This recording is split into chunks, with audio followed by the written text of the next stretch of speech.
السلام علیکم دوستانو، ستړي مسئ د انګلیش ټینسز یا انګلیسي زمانو و ځانګړي پلیلیست ته ښه راغلاست. په دې پلیلیست کې به موږ تاسو سره مرسته وکړو چې د انګلیسي ژبې زمانې په تفصیلي ډول سره زده کړئ. زمانې څه ته ویل کیږي، د زمانو و زده کړې ته څه ضرورت دی، او که چیرې ستاسې زمانې زده وي او یا مو نه زده، ستاسې په خبرو کې به کم فرقونه موجود وي. که چیرې ستاسې زمانې نه زده، آیا تاسې بیا هم په انګلیسي ژبه خبرې کولی شئ؟ د صحیح او غلطې جملې فرق څه دی؟ دې ټولو پوښتنو ته به تاسې د دې ویډیوګانو په سلسله کې جواب پیدا کړئ.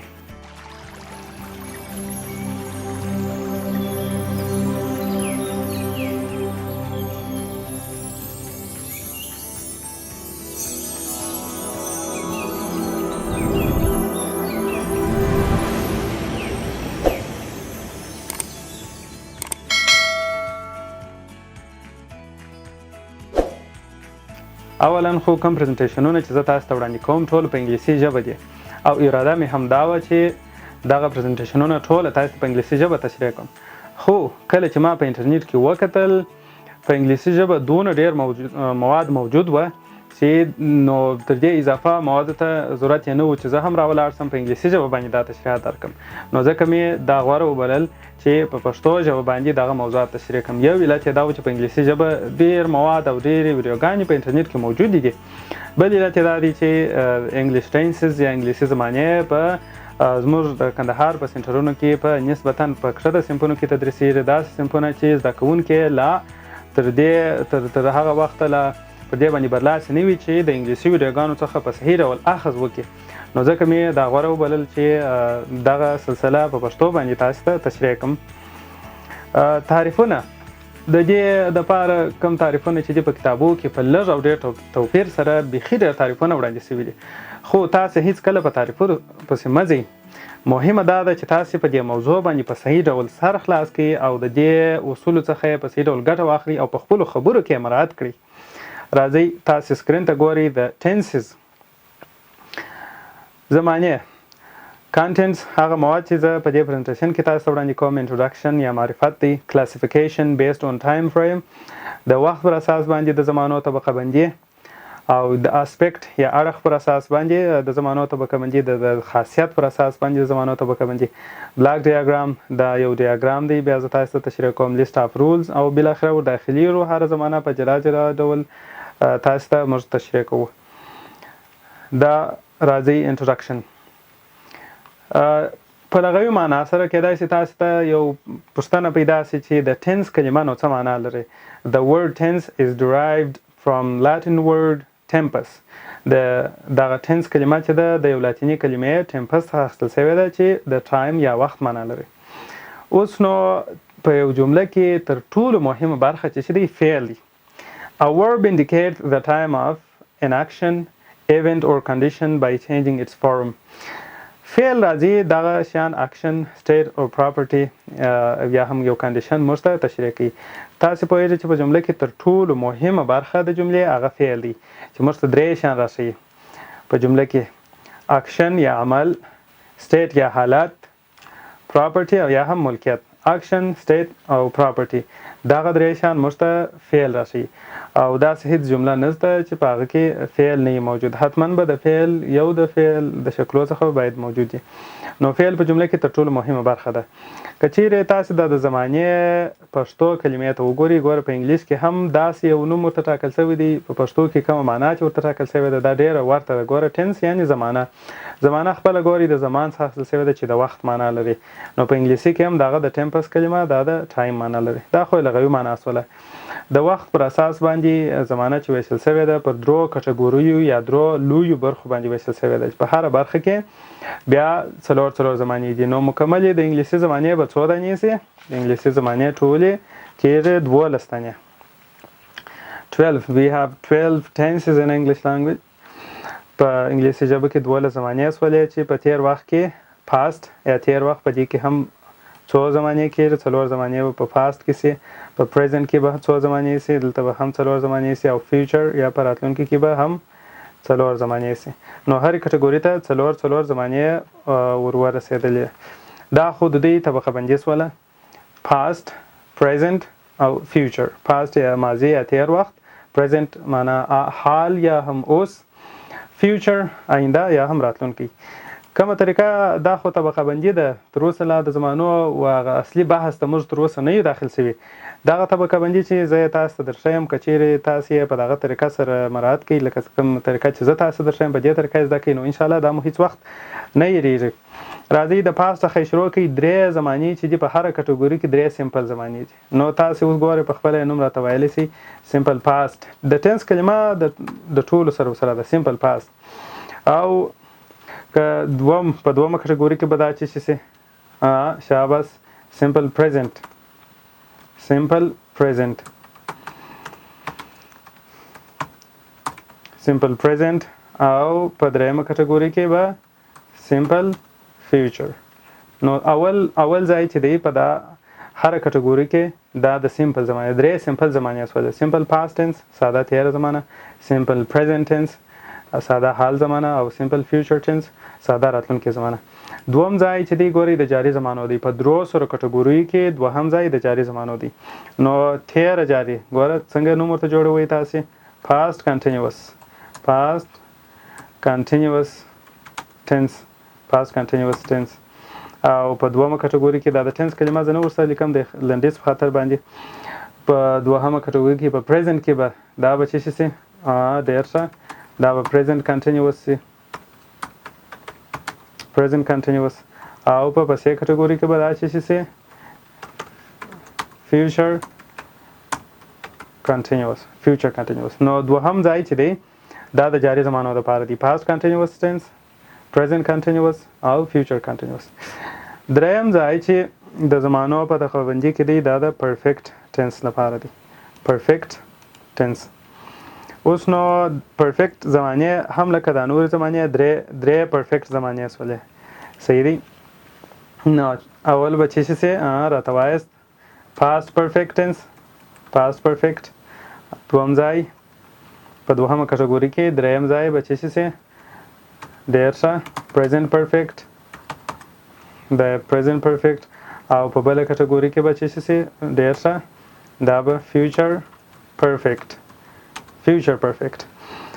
څلورم ځای چې دی دا د پرفیکټ کنټینیوس، هم د پرفیکټ کلمه پکې کې او هم د کنټینیوس. نو د پاست کټګوري ده پاست پرفیکټ کنټینیوس، پاست پرفیکټ کنټینیوس. دغسې په دومه کټګوري کې به څه شي په دومه کټګوري کې پریزنټ پرفیکټ کنټینیوس، پریزنټ پرفیکټ کنټینیوس. او په آخري کټګوري کې به څه شي ما زه صرف فیوچر پرفیکټ کنټینیوس، فیوچر پرفیکټ، فیوچر پرفیکټ کنټینیوس. دغه نومونه یې ورځي نو ځکه ته د خپل طبقې لاندې په صحیح ډول نه راله، خو تاسې که تشریح ته متوجه واست نو انشاءالله په دې باندې مو سر خلاصوي دي. صحیح دی. دا ټوله 12 زمانې اسولې په هره کټګوري کې 4 زمانې اسولې. اول په یاد ولرئ دغه اول ځای چې دی په هر کټګوري کې د سمپل، نو درې سمپل زمانې اسولې، سمپل پاست ټنس، سمپل پریزنټ ټنس، سمپل فیوچر ټنس. درې هم جاری زمانې اسولې پاست کنټینیوس ټنس، پریزنټ کنټینیوس ټنس او فیوچر کنټینیوس ټنس. درې پرفیکټ زمانې اسولې پاست پرفیکټ ټنس او پریزنټ پرفیکټ ټنس، فیوچر پرفیکټ ټنس. او درې هم پرفیکټ کنټینیوس پاست پرفیکټ کنټینیوس ټنس، پریزنټ پرفیکټ کنټینیوس ټنس، فیوچر پرفیکټ کنټینیوس ټنس. دا طبقه بندي که چیرې تاسو په یاد کړئ نو دا به ستاسو لپاره ډېر ګټور وي. دا د وخت پر اساس باندې سول. لنډ هر زمانه هر کټګوري پریزنټ ټنس یا پریزنټ ټنسز هغه زمانې چې په اوس وخت پورې اړه لري. د نامه څخه معلومیږي چې دا داسې اعمال ښیي چې تکراریږي یا انچینجینګ تغییر نه پکې راځي او یا هم دا اوس پیښیږي یا داسې حالتو پورې اړه لري چې هغه هم دا اوس موجود وي، هم دا اوس موجود دي. او داسې حقیقتونه هم ښیي چې د ډېر وخت لپاره مثلا که یو عمل ته ډېر اجرا کې هغه نتیجه به یې صحیح. نو پریزنټ ټنس دا چې دی په تفصیلي ډول ورپسې بیا موږ تشریح کوو. دلته صرف په لنډ ډول باندې تشریح کېږي. پاست ټنس ټوله هغه اعمال، حالتونه، ملکیتونه ښیي چې په تېر وخت کې موجود وي، په تېر وخت کې پېښ شوي وي یا په تېر وخت کې هم ختم شوي وي. د آینده وخت اعمال هغه اعمال دي یا هغه حالتونه یا هغه ملکیتونه دي چې تر اوس وخت وروسته، دا فرق نه لري چې 1 دقیقه وروسته وي، 10 دقیقې وروسته وي، که 10 کاله وروسته وي، دا ټوله په فیوچر ټنس کې راځي. د اسپیکټ پر اساس باندې دغه څلور ډولونه چې دا ما تاسو ته ولیکل دا د اسپیکټ پر اساس باندې د دې طبقه بندي سوله. انډیفینټ اسپیکټ اړخ ته ویل کېږي چې دا د زمانې یو خاصیت، مثلا کانټینیوس دا د زمانې یو ډول خاصیت دی، او یا هم سمپل دا یو بل خاصیت دی. نو دا څلور ډولونه زمانې سولې. دا درې دانې سمپل دي ګوره، انډیفینټ اور سمپل دا یو ډول شو، کانټینیوس یا پروګریسیو. ګوري په ځینو کتابو کې کانټینیوس لپاره پروګریسیو کلمه هم کار شوي، پرفیکټ یا کمپلیټ، پرفیکټ کانټینیوس. دا څلور نور ډولونه سول چې په هر کټګوري کې څلور دغه زمانې سول. صحیح، دا زمانې سول. د انډیفینټ ټنس دا ټوله زه تاسو ته ورپسې ویډیو کې تشریح کوم. اوس نو د دې ډیاګرام ته ګورئ، کم ترتیب چې ما تاسو ته ولیکئ د هغه د دې سره لږ فرق لري. نو verb tenses, there are 12 possible verb tenses. 12 زمانې دي، 12 ممکنه زمانې سته. verb tenses ولې ورته وایي؟ ځکه چې دا په دې زمانو کې کله چې موږ جملې جوړوو، هغه تر ټولو مهمه برخه یې فعل دی، او هغه تر ټولو چې ډېر تغییر پکې راځي یو د بل سره دا فعل دی. یعنې که چیرې یو جمله موږ په یوه زمانه کې ووایو او بیا بل زمانې ته واړو، تر ټولو ډېر تغییر به په فعل کې راځي، فاعل مفعول په دې کې تغییر نه راځي. نو په پریزنټ کې دا هغه څلور زمانې سولې، پاست هم څلور زمانې، فیوچر دا څلور زمانې سولې.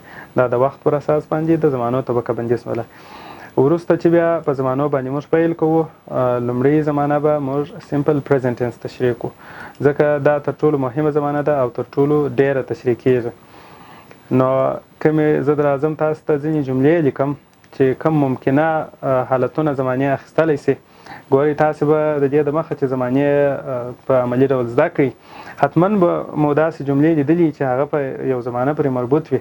مثلا he is reading now، ګوره دا یو شکل د زمانې، he is reading now. he walks every day، ګوره دا بل شکل شو. نو تاسو ته حتما سوال پیدا کېږي چې په دې جمله کې هم فاعل او دا فاعل فرق نه لري، دلته فعل ریډینګ دا انچ لري، دلته چې بیا اس ولې ورکړی دي. نو دغه هغه اصول دي. او یا مثلا داسې یو جمله لیکم دلته، they have been teachers since 2016، they have been teachers since 2016. ګوره دا بیا څنګه د جملې شکل دی. نو تاسو چې کله دا زمانې زده کوئ، بیا به هره جمله په دې به وتوانېږئ. کله چې تاسو ته یو جمله درکول سي، په دې به پوهېږئ چې دغه جمله په کومې زمانې پورې مربوط ده. او یا کله چې تاسو د یو حالت سره مخامخ سئ، په دې به پوهېږئ چې په دغه حالت کې نو موږ پلانکۍ زمانه استعمالوو. هره زمانه خپل ځان ته د استعمال ځای لري. صحیح دی. زمانې چې دي دا 12 سره زمانې یو د بل پر ځای باندې نه استعمالیږي. که چیرې تاسو د تیر وخت یو واقعه بیانوئ، تاسو به خپل ځان ته خپله زمانه استعمالوئ، سمپل پاست ټنس به استعمالوئ یا پاست پرفیکټ ټنس استعمالوئ. که چیرې د داسې اعمالو په اړه تاسو خبرې کولې چې د هغه په هغه عمل باندې اخته یاست او هغه عمل په اړه خبرې کوئ، نو دا پریزنټ کنټینیوس ټنس استعمالوئ. د آینده وخت د ټولو حالاتو په اړه، د ټولو اعمالو په اړه، نو تاسو فیوچر ټنسز، یو د فیوچر ټنسز یو د څلور زمانو څخه استعمالوئ. نو هر زمانه خپل ځان ته د استعمال ځای لري. کله چې تاسو د زمانو علم حاصل کړئ، بیا تاسو به دې پوهېږئ چې په دغه حالت کې زه پلانکۍ زمانه باید استعمال کړم. صحیح دی. نو د دې سره سره چې تاسو صحیح جملې جوړ کړئ، دا هم مهمه ده چې تاسو ته دا معلومه وي چې په دغه ځای کې زه دغه زمانه مناسبه ده چې زه استعمال کړم. نو خدای دې وکړي چې تاسو تر دې ځایه پورې د زمانو په اړه کافي اندازه معلومات ترلاسه کړي. دا د زمانو یو عمومي معرفت شو. بیا په ورپسې ویډیو کې به موږ په انفرادي ډول هر زمانه جلا جلا تشریح کوو، چې لومړی زمانه به سمپل پریزنټ ټنس وي. نو تر بلې ویډیو پورې ښه وخت ولرئ.